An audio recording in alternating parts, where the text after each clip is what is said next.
So, I'm back from San Francisco where I was there to support my dear friend Kirsten Sanderson in the Alcatraz Open Invitational Swim. I don't know what it was called, but it was a lot of fun and it was thrilling and it was fraught with potential disaster. San Francisco is a lovely town, beautiful panoramas, culture, art, the food, whatever. But I was there to support Kirsten and to ensure her success in this important swim meet.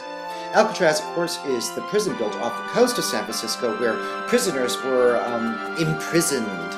It's an island that's virtually inaccessible because of the dangerous waters and the horrific sea life.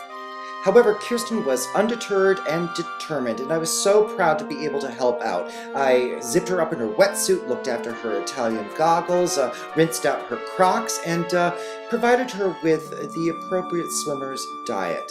I had my own diet. The day before the race was lovely. Kirsten was so excited. We went to a nice cocktail party where we got to meet some of the other participants of the swim meet. But on the morning of the race itself, a huge storm blew up.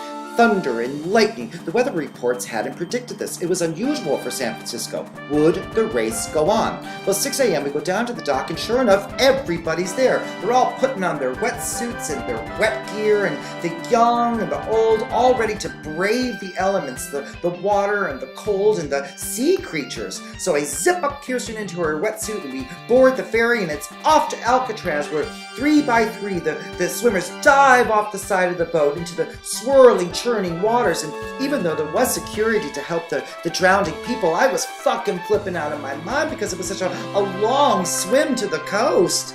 At the finish line, I waited for her, and a lot of thoughts crossed my mind. Would she be okay? Who's crazy enough to do this? But she completed the swim, and she crossed the finish line, and she got a medal from a very, very famous person, and it all worked out wonderfully. There are a lot of women who swim, who I admire, and a lot of swimmers who are women who I admire, but Kirsten, you are at the top of all those lists. Congratulations, baby. You're my hero.